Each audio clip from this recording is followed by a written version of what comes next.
Hello, मैं विकास sir आप सभी का वेलकम करता हूँ एजुकेशन जोन हसनपुर के इस परिवार में। जैसा कि आप लोग जान रहे हैं, हम लोग स्थिर वैद्युतिकी चैप्टर पढ़ रहे थे, जिसमें बहुत सारे ऑब्जेक्टिव सब्जेक्टिव क्वेश्चन को देख लिए थे। आज के वीडियो में हम लोग देखने वाले हैं 12वीं बिहार बोर्ड एग्जाम में जो इलेक्ट्रोस्टेट चैप्टर है, स्थिर वैद्युतिकी चैप्टर से इससे सब्जेक्टिव क्वेश्चन सब्जेक्टिव प्रश्न जो पूछे गए बोर्ड एग्जाम में, इसी को देखने वाले हैं। इससे पहले सब्जेक्टिव क्वेश्चन का 2 वीडियो आप लोग देख चुके हैं। आज का ये वीडियो नंबर 3 है, जिसमें हम लोग सब्जेक्टिव क्वेश्चन करने वाले हैं। आज का जो सबसे पहला सब्जेक्टिव क्वेश्चन है, इसमें बोला गया है विद्युत फ्लक्स को परिभाषित करें और इसके एसआई मात्रक को लिखें। और ये जो प्रश्न यहाँ पे दिख रहा है, इस प्रश्न को जो है 2019 और 2021 बोर्ड एग्जाम में पूछा गया है। तो विद्युत फ्लक्स देखते हैं कि विद्युत फ्लक्स होता क्या है। विद्युत फ्लक्स में जान रहे हैं कि जो बहुत सारा विद्युत बल रेखा गुजरता है, तो वैसा सतह जिसके द्वारा इस विद्युत फ्लक्स इससे होकर विद्युत बल रेखा जो गुजर रहा है किसी सतह से, तो कितना बल रेखा गुजर रहा है इसकी संख्या का पता लगाया जाता है। तो यहाँ पे इस तरह से बोल सकते हैं, विद्युत क्षेत्र में स्थित किसी क्षेत्रफल से अविलंबता गुजरने वाली कुल बल रेखाओं की संख्या ही विद्युत फ्लक्स कहलाता है। यहाँ पर विद्युत फ्लक्स का जो फॉर्मूला होता है, फाई बराबर ई डॉट एस। तो ई डॉट एस यानी विद्युत तीव्रता और क्षेत्रफल सदिश का अदिश गुणनफल, इसके अनुसार भी इसे परिभाषित कर सकते हैं। तो विद्युत तीव्रता एवं क्षेत्रफल सदिश के अदिश गुणनफल को, यानी जो बिंदु गुना होता है, इस बिंदु गुना को ही हम लोग क्या कहते हैं, विद्युत फ्लक्स कहते हैं। तो यहाँ पे जो हमारा विद्युत फ्लक्स है, इसे जो सूचित किया जाएगा फाई के द्वारा, तो यहाँ पे लिख सकते हैं इसे फाई के द्वारा सूचित किया जाता है। यानी जो विद्युत फ्लक्स है, इसको जो है फाई के द्वारा सूचित किया जाता है। इसके बाद यहाँ पे जो इसका फॉर्मूला हो जाएगा, तो फॉर्मूला जो हो जाएगा फाई बराबर ई डॉट एस। जो हमारा बिंदु गुना होता है, इस बिंदु गुना को ही हम लोग क्या कहते हैं, अदिश गुना कहते हैं। यहाँ पे इसके एसआई मात्रक का बात किया जाए, तो हम लोग लिख सकते हैं आसानी से, इसका जो एस आई मात्रक होता है, यहाँ पर हमारा जो है विद्युत तीव्रता है। तो विद्युत तीव्रता का मात्रक पढ़े हैं न्यूटन प्रति कूलम, यानी न्यूटन बट्टा कूलम। और यहाँ पे क्या है, क्षेत्रफल। तो क्षेत्रफल का मात्रक होता है मीटर स्क्वायर। तो इस तरह से यहाँ पे हम लोग देख रहे हैं, इसका ऐसा मात्रक जो हो जाएगा न्यूटन मीटर स्क्वायर, और कूलम जो है ऊपर जाएगा तो इनवर्स 1 हो जाएगा। अब यहाँ पे इसका हम लोग दूसरा मात्रक भी देख सकते हैं, जो हमारा विद्युत तीव्रता है। विद्युत तीव्रता का मात्रक एक होता है वोल्ट मीटर, यानी वोल्ट बट्टा मीटर। और क्षेत्रफल का जो होता है मीटर स्क्वायर होता है। तो यहाँ से मीटर स्क्वायर में मीटर कट गया तो वोल्ट मीटर बच गया। तो यहाँ पे इसका हम लोग दूसरा मात्रक जो है वोल्ट मीटर भी बोल सकते हैं। यानी इसका ऐसा है मात्रक newton metre square coulomb inverse 1 या वोल्ट मीटर होता है। इस तरह से हम लोग विद्युत फ्लक्स को यहाँ पे देख लिए हैं। विद्युत फ्लक्स हो गया, और यहाँ पे मात्रक भी हम लोग देख लिए हैं। अगर यहाँ पे विमीय सूत्र पूछता तो वो भी आसानी से निकाल देते। मात्रक पूछा गया है। अब हम लोग चलते हैं अगला क्वेश्चन। जो हमारा अगला क्वेश्चन है, इसमें बोला गया है मुक्त आकाश की विद्युतशीलता का मात्रक तथा विमीय सूत्र बताना है। यानी यहाँ पे जो हमारा पहला क्वेश्चन है, इसमें मुक्त आकाश की विद्युतशीलता और मुक्त आकाश की विद्युतशीलता का मात्रक और विमीय सूत्र। तो यहाँ पे जो कूलम्ब का नियम था, तो कूलम्ब के नियम में आप लोग फॉर्मूला पढ़े थे, एफ बराबर 1/4 pi epsilon not Q1 Q2 बट्टा में आर स्क्वायर। यहाँ जो हमारा एप्सिलॉन नॉट है, यही एप्सिलॉन नॉट हो गया मुक्त आकाश की विद्युतशीलता हो गया। यहाँ पे इस फॉर्मूला से अगर एप्सिलॉन नॉट को हम साइड कर लिए, ऊपर ले आए, तो ये हमारा हो जाएगा 1/4 पाई इंटू में Q1 Q2 बट्टा में ये एफ हमारा नीचे चला आया और गुना में आर स्क्वायर। अब यहाँ पे इसका मात्रक जो है हम लोग आसानी से बता सकते हैं।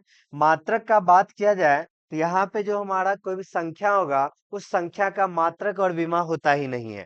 तो 1/4 का मात्रक विमा होगा ही नहीं। आवेश है, आवेश का मात्रक कूलम्ब, दूसरा आवेश का मात्रक कूलम्ब, बल है तो न्यूटन हो जाएगा, दूरी है तो मीटर स्क्वायर हो जाएगा। इस तरह से यहाँ पे हम लोग मात्रक इसका देख रहे हैं। न्यूटन ऊपर भेजेंगे तो इनवर्स लग जाएगा, मीटर ऊपर भेज दिए तो इनवर्स टू, और यहाँ पे हमारा कूलम्ब स्क्वायर हो गया। इस तरह से इसका मात्रक हम लोग देख लिए। अब विमीय सूत्र जो है, विमीय सूत्र भी हम लोग फॉर्मूला से आसानी से निकालेंगे। विमीय सूत्र जो है, संख्या का पता है कि ना ही मात्रक होता है और ना ही विमीय सूत्र होता है। तो यहाँ आवेश है, आवेश का विमीय सूत्र पता है, IT होता है, IT लिख दिए। बल का विमीय सूत्र यहाँ पे mLT/2 होता है। इसके बाद जो हमारा आर स्क्वायर है, दूरी के लिए हमारा एल स्क्वायर हो गया। यहाँ पे हमारा m है तो m ऊपर चला गया तो इनवर्स लग गया। 2 एल और 1 एल, 3 एल है, जब ऊपर जाएगा तो इनवर्स 3 हो जाएगा। और यहाँ पे t 2 है, -2 है, ऊपर गया तो +2, और 2 पहले से है तो 4 हो गया, आई स्क्वायर हो गया। इस तरह से यहाँ पे मात्रक और विमीय सूत्र जो है आसानी से लिख दिए। तो यहाँ पे हमारा जो पहला क्वेश्चन है, इसमें क्या लिखेंगे?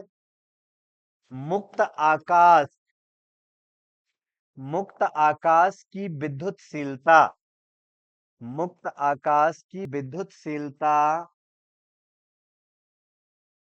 का मात्रक, मुक्त आकाश की विद्युतशीलता का मात्रक क्या निकला? N/1, m/2, कूलम्ब स्क्वायर, तथा विमीय सूत्र, तथा विमीय सूत्र, विमीय सूत्र, यहाँ पे विमीय सूत्र कितना जाएगा? m इनवर्स, फिर इसके बाद L/3, T पे पावर 4, I पे पावर 2 होता है। इस तरह से यहाँ पे देखिए हम लिख दिए हैं मुक्त आकाश की विद्युतशीलता का मात्रक N/1, m/2, कूलम्ब स्क्वायर, तथा विमीय सूत्र m/1, L/3 और T पे पावर 4, I पे पावर 2 होता है। मात्रक और विमीय सूत्र पूछा था तो निकाल दिए थे। अब यहाँ पे हमारा दूसरा नंबर क्वेश्चन है। दूसरा नंबर क्वेश्चन बोला गया है किसी गॉसीय पृष्ठ, गॉसीय पृष्ठ मतलब हो गया कि जो हमारा बंद सतह होता है, बंद सतह को ही गॉसीय पृष्ठ कहते हैं, क्योंकि बंद सतह में ही गॉस के नियम काम करते हैं, इसलिए बंद सतह ही हमारा क्या है? गॉसीय सतह। तो गॉसीय पृष्ठ में हमारा आवेश दिया हुआ है, तो परिणामी विद्युत फ्लक्स निकालना है। तो यहाँ पे देखिए गॉसीय पृष्ठ यानी कोई बंद सतह हम लोग ले लिए। यहाँ पे कौन सा आवेश है? एक आवेश हमारा -q है, दूसरा आवेश हमारा +2q है, और तीसरा आवेश हमारा -q है। तीनों आवेश इसमें है, तो यहाँ पे परिणामी विद्युत फ्लक्स निकालना है। तो गॉस साहब क्या बताए थे? गॉस साहब बताए थे कि कोई भी बंद सतह से होकर गुजरने वाला जो कुल फ्लक्स होगा, सतह के अंदर उपस्थित कुल आवेश, टोटल आवेश है कितना? हमारा पहला आवेश -q है, दूसरा आवेश जो है +2q है, तीसरा आवेश -q है। यानी कुल आवेश का 1/ε0 गुना होता है। यही बात गॉस साहब बताए थे। यहाँ पे कुल आवेश हमारा देखिए -q है, -q है, और यहाँ पे +2q है, सब मिला के हमारा 0 हो गया, गुना में 1/ε0 हो गया। तो यहाँ पर देखिए 0 से किसी भी चीज को गुना करेंगे तो ये हमारा वैल्यू कितना आ जाएगा? 0 आ जाएगा। इस तरह से अगर बंद सतह के अंदर -q, +2q तथा -q आवेश रहेगा तो इस सतह से गुजरने वाला कुल फ्लक्स हमारा कितना निकलेगा? 0 निकलेगा। तो इस तरह से हमारा दूसरा क्वेश्चन भी हो गया, और ये क्वेश्चन हमारा 2018 बोर्ड एग्जाम में पूछा गया था। अब हम लोग चल रहे नेक्स्ट तीसरा नंबर क्वेश्चन पे।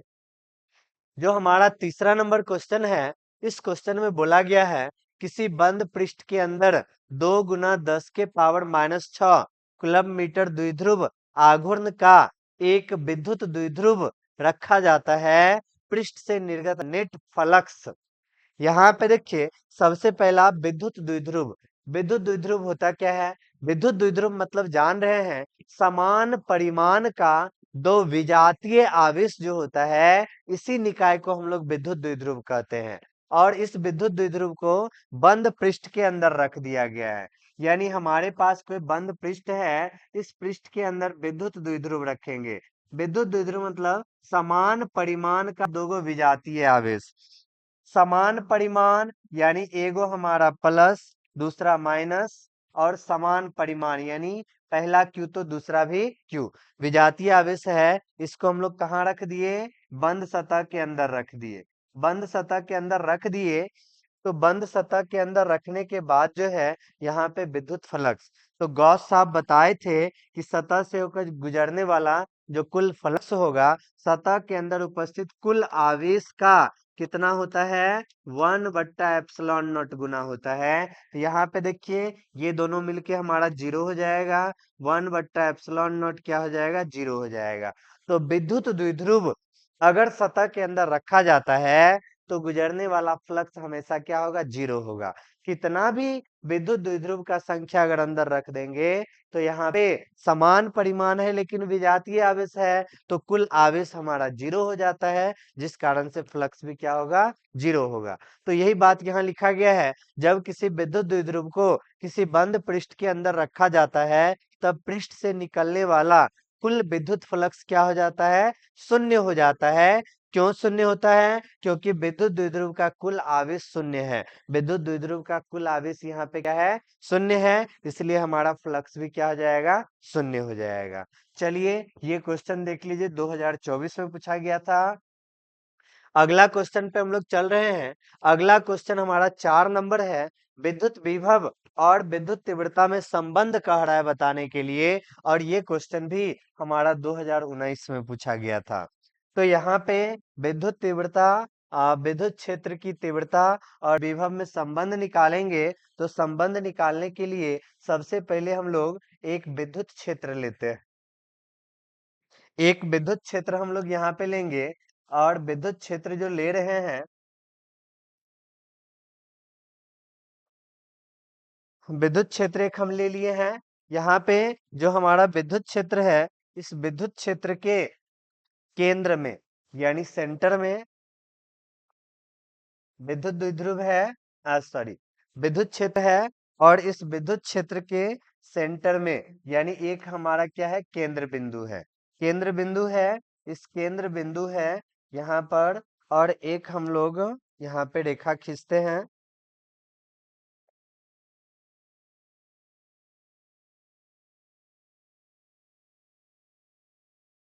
यहाँ पे हम लोग रेखा खींच दिए हैं। यहाँ पे सबसे पहले देखना है विद्युत क्षेत्र की तीव्रता और विभव में संबंध।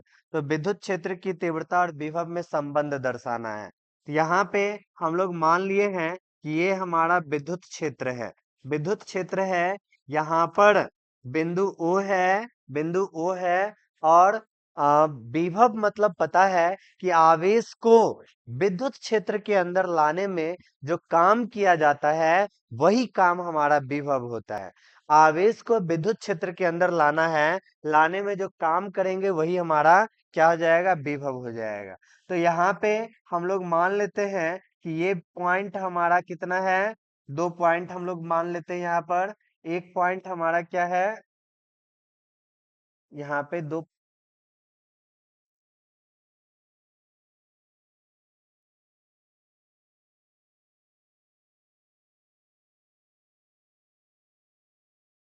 भाग जाता है। देखिए यहाँ पे,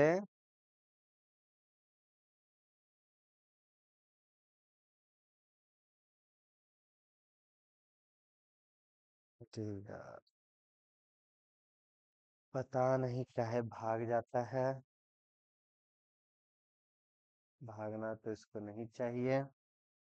देखिए यहाँ पे एक पॉइंट हम लोग जो है बी ले लेते हैं, और दूसरा पॉइंट हम लोग क्या ले लिए? ए ले लिए। दोगो पॉइंट यहाँ पे बना लिए। यहाँ पर जो बी पॉइंट है, इस जगह हमारा आवेश क्या है? क्यू है। अब यहाँ पे क्यू आवेश को बी से ए तक लाना है। तो बी से ए तक लाना है, तो लाने में हम लोग जान रहे हैं कि बल तो लगाएंगे ही, बिना बल लगाए हुए तो आएगा नहीं। तो यहाँ पे जो बल लगा रहे हैं, बी से ए तक लाने में जो बल लग रहा है ये हमारा बाहरी बल, और बाहरी बल है जिसको हम लोग क्या दर्शा दिए, एफ एक्सटर्नल दर्शा दिए। बाहरी बल हमारा क्या हो गया, एफ एक्सटर्नल। इसके बाद हम लोग जान रहे हैं कि जब हम आवेश को लाएंगे विद्युत क्षेत्र में, तो विद्युत क्षेत्र के कारण भी इस आवेश पर हमारा क्या होगा, बल लगेगा। तो विद्युत क्षेत्र के कारण जो इस आवेश पे बल लगेगा, तो इस आवेश पर विद्युत क्षेत्र के कारण जो बल लगेगा वो हमारा बल है F बराबर क्यू ई। इस तरह से विद्युत क्षेत्र के कारण भी इस पे क्या रहा है, बल लग रहा है। और बाहर से जो हम लोग ला रहे हैं तो बाहरी बल हमारा क्या है, F एक्सटर्नल है। यहाँ पर हम लोग जो दूरी है, इस दूरी को हम लोग मान लेते हैं कि जिस बिंदु ए पे आ रहा है ये दूरी हमारा कितना है, आर है। ये दूरी हमारा आर है, और यहाँ पर कुछ दूरी हम लोग लाए हैं तो ये दूरी हमारा कितना है, डी आर है। इस दूरी को कुछ भी मान सकते हैं, डी आर छोटे से दूरी पे ला रहे हैं। यहाँ पे हम लोग लिखेंगे, क्या लिखना है, बी से ए तक लाने में, कहां से, बिन आवेश को, किस आवेश को, आवेश क्यू को। तो यहाँ पे लिखेंगे हम लोग आवेश क्यू को, आवेश क्यू को बिंदु बी से, बिंदु बी से ए तक लाने में, लाने में किया गया कार्य, किया गया कार्य। क्योंकि यहाँ पे लाने में जो काम होता है वही हमारा विभव होता है। लाने में किया गया कार्य, तो कार्य जो है हमारा छोटा सा दूरी के लिए ला रहे हैं तो काम भी हमारा छोटा होगा। और कार्य बराबर होता है बल गुना विस्थापन, बल गुना विस्थापन। तो ला रहे हैं, इसमें हम लोग बाहरी बल का प्रयोग कर रहे हैं, इसलिए यहाँ पे एफ एक्सटर्नल लिख दिए। और कार्य जो होता है बल गुना विस्थापन होता है, तो यहाँ पे छोटा सा दूरी हम लोग ला रहे हैं, तो यहाँ पे क्या लिख दिए, डी आर लिख दिए। यहाँ पे हमारा बिंदु गुना है, तो यहाँ पे देखिए डी आर, डी आर छोटा सा विस्थापन के लिए, छोटा सा दूरी के लिए लाए हैं, तो इसलिए यहाँ पे क्या लिखे हैं, डी आर लिखे हैं। इसके बाद यहाँ पे देखिए जो हमारा एफ एक्सटर्नल है, बाहरी बल जो है, जो आवेश को बी से ए के तरफ ला रहे हैं, तो बाहरी बल एफ एक्सटर्नल लगा रहे हैं। लेकिन इस विद्युत क्षेत्र के कारण कौन सा लग रहा है, एफ बराबर क्यू ई बल लग रहा है। तो यहाँ पे एफ एक्सटर्नल और क्यू ई ये दोनों बल हमारा समान है, लेकिन एक दूसरे के विपरीत है। एक दूसरे के विपरीत होने के कारण यहाँ पे हम लिख सकते हैं कि जो हमारा एफ एक्सटर्नल है वो क्यू ई के क्या है, बराबर है। लेकिन एक दूसरे के विपरीत दिशा में लग रहा है, इसलिए यहाँ पे हम लोग किस चिन्ह का प्रयोग करेंगे, माइनस चिन्ह का प्रयोग करेंगे। तो जहाँ एफ एक्सटर्नल है यहाँ पे हम लोग माइनस क्यू ई लगा दिए, और डॉट में हमारा क्या आ गया, डी आर आ गया। तो यहां से हमको किया गया कार्य निकल गया, कार्य निकल गया। अब यहाँ पे हम लोग विभवांतर निकाल सकते हैं, तो यहाँ पे निकालते हैं हम लोग विभव, यानी बिंदु, बिंदु ए तथा बी, बिंदु ए तथा बी के बीच का विभवांतर। विभवांतर जो होता है आवेश को लाने में किया गया कार्य, तो डीवी बराबर डी डब्ल्यू बट्टा में डी आर। सॉरी, यहाँ पे आवेश को लाने में किया गया कार्य हो जाएगा, तो डी डब्ल्यू बट्टा में किस आवेश को ला रहे हैं, क्यू आवेश को ला रहे हैं।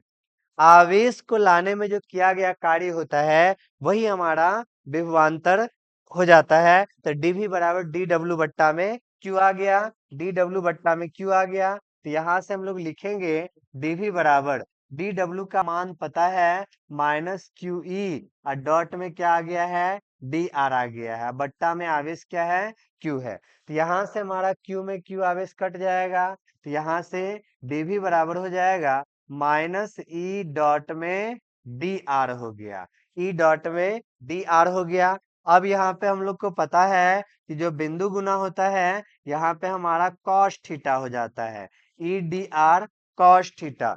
अब कॉस कितना डिग्री, तो यहाँ पे थीटा जो लिखेंगे विद्युत तीव्रता और यहाँ पे जो दूरी था इसके बीच का कोण। यहाँ पे देखिए विद्युत तीव्रता, तो हम लोग जान रहे हैं धन आवेश के कारण तीव्रता जो है आवेश से दूर के तरफ।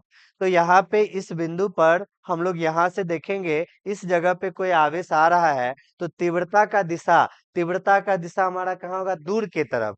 इस आवेश पे बल कहाँ लग रहा है, आगे की तरफ लग रहा है, इस विद्युत क्षेत्र के कारण आगे की तरफ लग रहा है, और डिस्टेंस भी हमारा, दूरी भी हमारा जो है वो दूर के तरफ है। इस तरह से यहाँ पर जो हमारा विद्युत तीव्रता है और डी आर है, इसके बीच का एंगल 0 डिग्री है। दोनों हमारा आगे की ही दिशा में काम कर रहा है। 0 डिग्री है तो यहाँ पे हम लोग क्या लिख देंगे, cos 0 डिग्री। फिर इसके बाद यहाँ पे डीवी और cos 0 डिग्री का मान आप लोग को पता है कि 1 होता है। इस तरह से हमारा डीवी बराबर हो गया -E/dr। यहाँ से E बराबर पूछा जाए तो -dv/dr। इस तरह से यहाँ पे विद्युत क्षेत्र और विद्युत विभव में जो संबंध है, तो ये E बराबर -dv/dr आ गया। इस तरह से ये क्वेश्चन हमारा सॉल्व हो गया। अब हम लोग चल रहे हैं अगला क्वेश्चन, और अगला क्वेश्चन देख रहे हैं, ये क्वेश्चन हमारा कब पूछा गया है, 2018 एग्जाम में पूछा गया है। इस क्वेश्चन में क्या कहा गया है, इस क्वेश्चन में कहा गया है किसी समबाहु त्रिभुज की भुजा 20 सेंटीमीटर है, इसके दो कोनों पर +3 नैनो कूलम्ब के समान बिंदु आवेश रखे गए हैं। 1 नैनो कूलम्ब के परीक्षण आवेश को अनंत दूरी से त्रिभुज के कोने तक लाने में किया गया कार्य बताना है। कितना काम किया गया है ये बताना है। तो हम लोग जान रहे हैं कि V बराबर हमारा W/Q होता है। V बराबर में W/Q होता है। अगर हम लोग विभव निकाल लें, आवेश तो पता ही है 1 नैनो कूलम्ब को लाया गया है, तो हमारा आसानी से निकल जाएगा कार्य। यहाँ पे हम लोग देख रहे हैं, यहाँ पे बोला क्या गया, एक हमारा समबाहु त्रिभुज है। समबाहु त्रिभुज है तो यहाँ पे जो है हम लोग एक त्रिभुज बना लेते हैं। ये हमारा त्रिभुज हो गया। यहाँ पे ये हमारा क्या आ गया, त्रिभुज आ गया। त्रिभुज हो गया। यहाँ पे देख लिए, ये हमारा क्या आ गया, त्रिभुज आ गया। और त्रिभुज के दो कोनों पर 30 माइक्रोकूलम, 30 नैनो कूलम, ये पॉइंट ए मान लिए हैं, ये बी मान लिए हैं, यहाँ पे हम सी मान लिए हैं। यहाँ पर भी हमारा +3 नैनो कूलम्ब आवेश दिया गया है, यहाँ पर भी +3 नैनो कूलम्ब आवेश दिया गया है। इसके बाद अब भुजा जो है हमारा 20 सेंटीमीटर है। सभी कितना है, 20 सेंटीमीटर। सभी भुजा हमारा 20 सेंटीमीटर है, 20 सेंटीमीटर है। इसके बाद कह रहा है तीसरे कोना पर 1 नैनो कूलम्ब आवेश लाया गया। ये जो कोना है, यहाँ पर हमको 1 नैनो कूलम्ब आवेश को लाना है।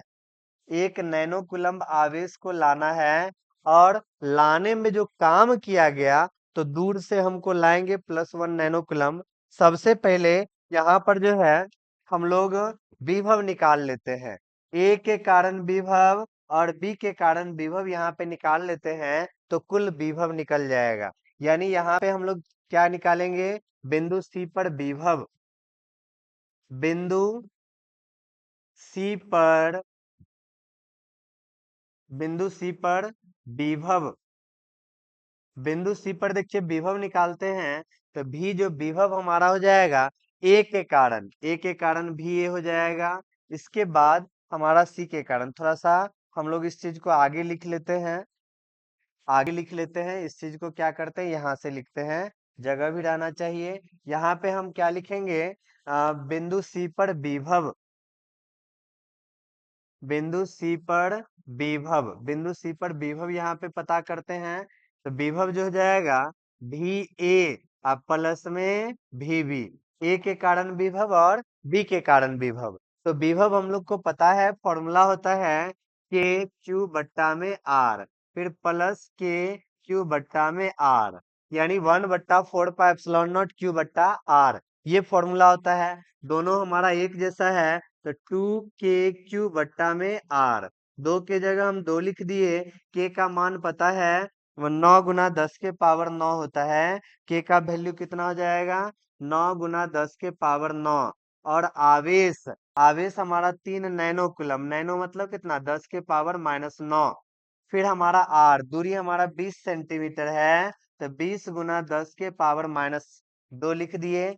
इसके बाद देखिए यहाँ पे जब हम इसका कैलकुलेशन करेंगे, गुना भाग करेंगे, तो यहाँ पे 9 तिया 27 दुना 54 हो गया, 54 हो गया। यहाँ पे बट्टा में हमारा कितना है, 20 है। फिर जो 10 के पावर वाला है, इस सब को एक साथ कर देते हैं। तो यहाँ पे 9 है, यहाँ पे -9 है, ये दोनों तो हमारा कट ही गया।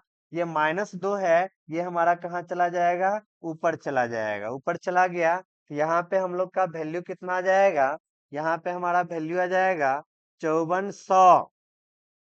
अब बट्टा में कितना आ जाएगा, 20। एक जीरो हमारा कट गया, तो 270 वोल्ट हमारा यहाँ पे जो है विभव निकल गया। अब हम लोग कार्य तो आसानी से निकाल सकते हैं। V बराबर क्या होता है, W बट्टा Q। तो W बराबर क्या हो जाएगा, V गुना Q। तो विभव हमारा 270 निकला है, और कितने आवेश को ला रहे हैं, +1 नैनो कूलम्ब। तो 1 गुना 10 के पावर -9 कूलम्ब। तो यहाँ पे देखेंगे, यहाँ पे हमारा 2.7 गुना -9 है, तो 2 अंक यहाँ पे पीछा किए हैं, 2 अंक पीछा किए हैं, तो ये हमारा कितना हो जाएगा, 10 के पावर -7।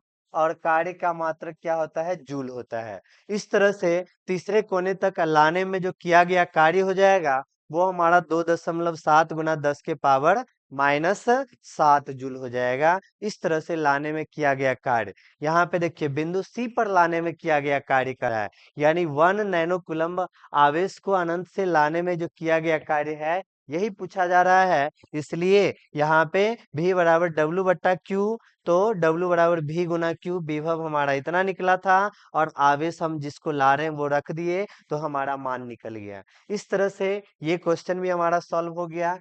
अब हम लोग चलते हैं नेक्स्ट क्वेश्चन पे। अगला क्वेश्चन हमारा है, वायुमंडल वैधुता उदासीन नहीं होता है, क्यों? इस बात को बताना है। और ये क्वेश्चन भी हमारा 2018 एग्जाम में पूछा गया था। तो यहाँ पे हम लोग जान रहे हैं कि जो हमारा वायुमंडल होता है, इस वायुमंडल में बराबर जो है सौर विकिरण हो गया, इसके अलावा बिजली का चमकना हो गया। इन सभी कारणों से जो है कण हमेशा आवेशित कण जो है वो मौजूद रहता है, और ये पूर्ण रूप से उदासीन नहीं हो पाता है, जिस कारण से हमारा वायुमंडल क्या हो जाएगा, वैधुता उदासीन। यानी वायुमंडल में आवेशित कण बादलों के निर्माण, बिजली की चमक और सौर विकिरण के कारण उत्पन्न होता रहता है। यह आवेशित कण वायुमंडल में निरंतर मौजूद रहते हैं, तथा वायुमंडल को पूरी तरह से उदासीन होने नहीं देते हैं। इसलिए हमारा वायुमंडल क्या हो जाएगा, उदासीन नहीं होता है, पूरी तरह से इसको उदासीन होने नहीं देता है।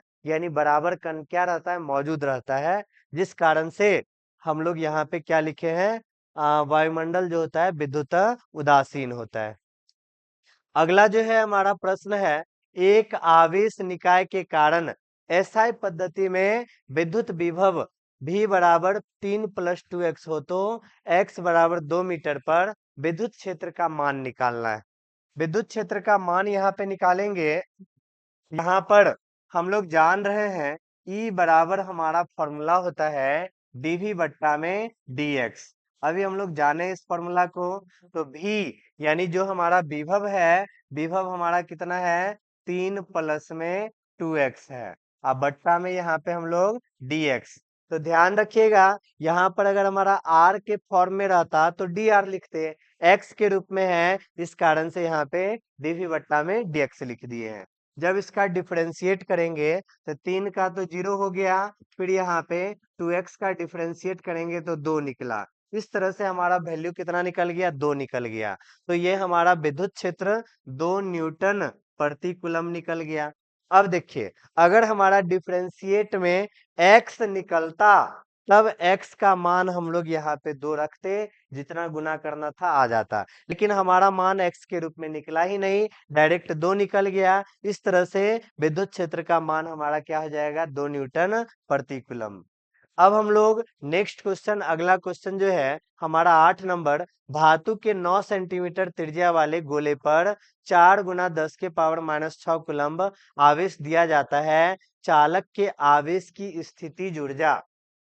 स्थितिज ऊर्जा हम लोग पढ़े हैं, U बराबर क्या पढ़े हैं, Q² बट्टा 2c। गोलीय चालक के लिए स्थितिज ऊर्जा का फॉर्मूला पढ़े हैं, U बराबर क्यू स्क्वायर बट्टा 2c पढ़े हैं। तो यहाँ जो हमारा Q है, आवेश कितना है, 4 गुना 10 के पावर -6, 4 गुने 10 के पावर -6। दूसरा आवेश भी हमारा 4 गुने 10 के पावर -6 आ गया।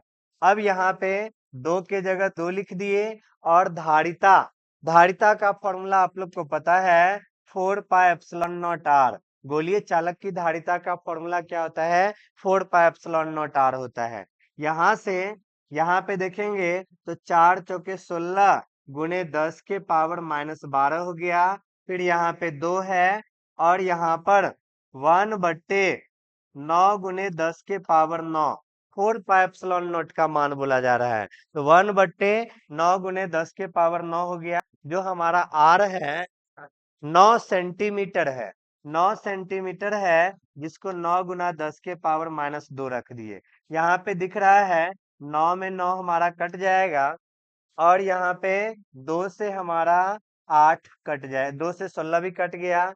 तो यहाँ पे हमारा U का जो वैल्यू आ जाएगा 8 गुना 10 के पावर -12 हो गया।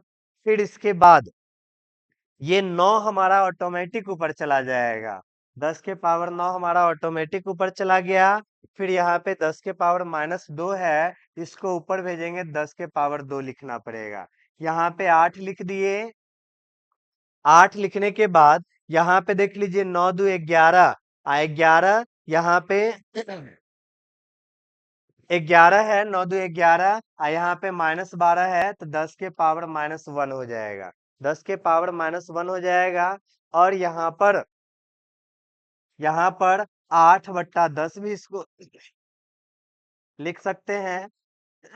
तो ऊर्जा का मान हमारा कितना निकल गया, 0.8 जूल हो गया। यहाँ पे एक बार और देख लेते हैं, U बराबर क्यू स्क्वायर बट्टा 2c। गोलीय चालक के लिए स्थितिज ऊर्जा का फॉर्मूला होता है, आवेश 4 गुने 10 के पावर -6 है, 2 बार लिख दिए।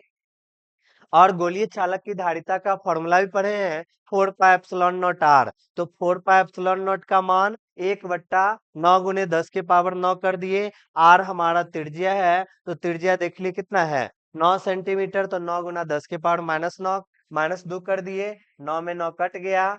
फिर हमारा 2 से इसको 16 को भी काट दिए। इस तरह से हमारा जो वैल्यू आ गया, 0.8 जूल आ गया। तो आज का हम लोग 8 प्रश्न कंप्लीट कर चुके हैं। इसी तरह से फिर नेक्स्ट वीडियो में हम लोग बोर्ड एग्जाम में पूछे गए प्रश्न को लाएंगे। मिलते हैं नेक्स्ट क्लास में। धन्यवाद।